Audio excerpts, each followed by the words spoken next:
Olá, tudo bem com vocês? Aqui é o professor Guilherme Alanche Moiler de História e hoje eu vou trazer um conteúdinho aí para vocês sobre a Primeira Guerra Mundial, que é um conteúdo que nós trabalhamos atualmente no 9º ano do ensino médio. Lembrando vocês que também é revisado lá no terceirão, mas com essas mudanças que vai ter do novo ensino médio, vamos focar aqui como se fosse um conteúdo do 9º ano, belezinha? Lembrando que eu tenho que trazer aqui para vocês um resumo, não tem como eu trazer o conteúdo completo da Primeira Guerra Mundial, porque se eu fizer isso, eu preciso de no mínimo 40 minutos para a gente começar a explicar isso de uma forma mais complexa. Senão, eu tenho que trazer um resumão. E como a gente tem no máximo 10 minutos para trabalhar aqui, eu vou trazer um resumão desse conteúdo aqui para vocês. Beleza? Espero que vocês gostem, como eu gosto desse conteúdo. E vamos começar a entender como que começa esse clima para acontecer a Primeira Guerra Mundial. Como vocês podem ver no slide que está aqui do lado, aparecendo para vocês, nós conseguimos entender que a Primeira Guerra Mundial ela já vem com as tensões do século XIX. Como assim, professor? São tensões, pessoal, que vão vir lá da Revolução Industrial, que vai surgir lá na Grã-Bretanha. Para quem? O que é a Grã-Bretanha? Lá na Inglaterra, pessoal, tá bom? Lá no século XIX. Quando a Revolução Industrial acontece, que vai começar a surgir as grandes fábricas e por aí vai, que você já conhece esse conteúdo, essa revolução vai se espalhar por toda a Europa de modo geral. E alguns países vão começar a ser concorrentes de outros países. Isso é algo natural dentro do mercado liberal que a gente conhece hoje. Mas naquele tempo, toda essa ideia de liberalismo, concorrência, ainda era algo meio novo, que estava surgindo ali, né? Porque, afinal de contas, acabou de surgir a Revolução Industrial. E esse clima de concorrência entre as nações, de um produzir mais que o outro, conseguir vender um valor mais barato e por aí vai, tudo isso vai gerar tensões entre as nações. Isso é muito importante, porque é algo que vem lá do século XIX. Então nós já temos esses climas alterados entre essas nações, e isso daí vai ser utilizado como pretexto para as nações fazerem o que nós chamamos de corrida armamentista. O que é isso, professor? Corrida armamentista nada mais é do que uma nação tentando se armar e deixar a sua casinha protegida.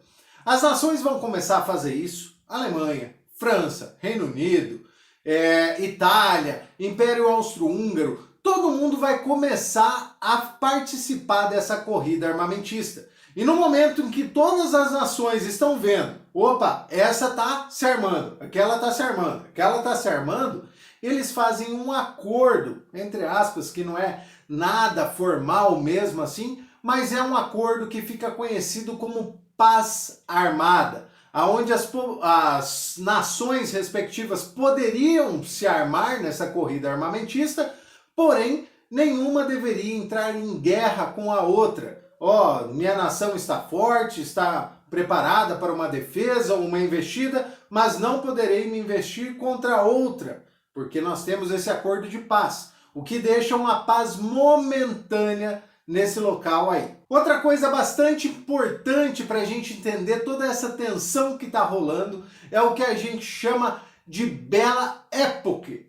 O que é a Belle Époque? É algo que também surge lá no século XIX e vai até o início da Primeira Guerra Mundial, que é o avanço, pessoal, da ciência, da arte, do intelectualismo, e as nações, uma buscam competir com a outra, quem consegue uma tecnologia melhor, quem consegue produzir uma arte melhor e por aí vai. E isso, pessoal, acaba gerando um forte sentimento nacionalista. Ou seja, as pessoas vão começar a dar mais valor para a sua nação. Lembre, isso é um nacionalismo, entre aspas, saudável. Não é aquele nacionalismo doentio que vai surgir lá na Segunda Guerra Mundial. Aquilo lá é coisa muito diferente desse nacionalismo que nós estamos falando agora. Mas esse nacionalismo vai contribuir para quê? Para falar assim, não, a arte que surgiu aqui na Alemanha é melhor do que a da França. A tecnologia que surgiu na França é melhor do que a que surgiu na Itália. Então, esse nacionalismo das pessoas exaltando as suas invenções e por aí vai contribuir para essas tensões que existem entre esses países. Belezinha? Acho que você conseguiu compreender aonde estão as principais tensões e como elas vão surgir. E a partir disso a gente consegue compreender uma coisa muito importante. Vão surgir duas alianças que vão ser fundamentais para compreender o desenrolar da guerra. A primeira aliança é a Tríplice Aliança, formada por quem, professor? Muito simples. A Alemanha, Itália e Império Austro-Húngaro. Em contrapartida, nós temos a Tríplice Entente. Tríplice Entente é formado pelo Reino Unido, Império Russo e França. Então, essas duas alianças de 3 países no início de tudo vão contribuir para o desenrolar da guerra. Por quê? A Tríplice Aliança, que são de países que estão sofrendo com essa concorrência do livre mercado, de imperialismo em outros territórios, essa galera quer ascender, eles querem crescer, enquanto a Tríplice Entente não, fala, ó, nós estamos aqui em cima e nós vamos se manter aqui em cima. Então é uma disputa entre essas alianças em quem vai conseguir ficar em cima nesse pódio de quem são os países maiores desse período. Essa disputa entre essas duas alianças é muito importante para a gente entender o início da Primeira Guerra Mundial. Mas por que, professor, que essas alianças são importantes para a gente entender o começo da Primeira Guerra Mundial? Presta atenção aqui comigo, tá? Essas duas alianças estão nessa disputa. E um dos países que pertence à Tríplice Aliança é o Império Austro-Húngaro. E nós temos o herdeiro dele, que se chama Francisco Ferdinando.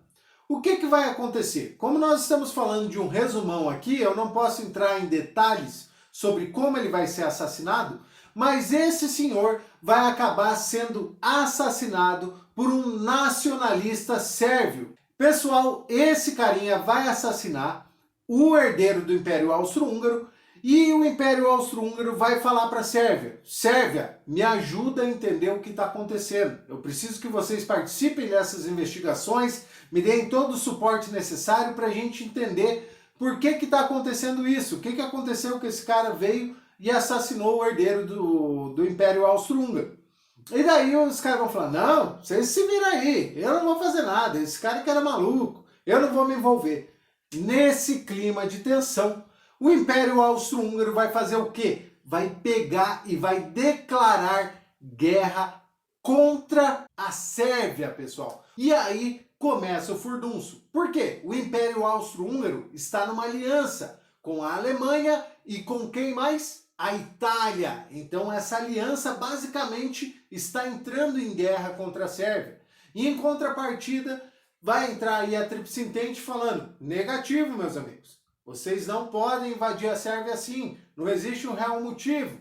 E assim, quando se inicia a guerra, a Tríplice Entente vai declarar guerra contra a Tríplice Aliança. Assim se dá início à Primeira Guerra Mundial. E na Primeira Guerra Mundial nós vamos ter 3 momentos na Primeira Guerra Mundial. Primeiro, pessoal, guerra de avanço, guerra de movimento. O que é isso? É a galera indo para suas fronteiras se proteger para a guerra. Nesse primeiro movimento, um exército vai encontrar o outro e vai começar a guerra. Só que a tecnologia tinha mudado.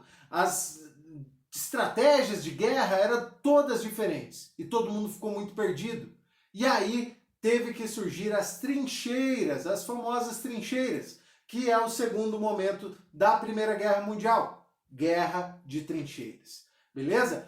E o terceiro momentinho, que é muito importante porque a Rússia vai sair da Tríplice Aliança, da Tríplice Entente, e vai entrar quem? Os Estados Unidos, com gás total, não tinha nenhuma perca ainda, vai entrar com tudo e vai conseguir ajudar a Tríplice Entente ganhar essa guerra nesse terceiro momento que se chama também Guerra em Movimento.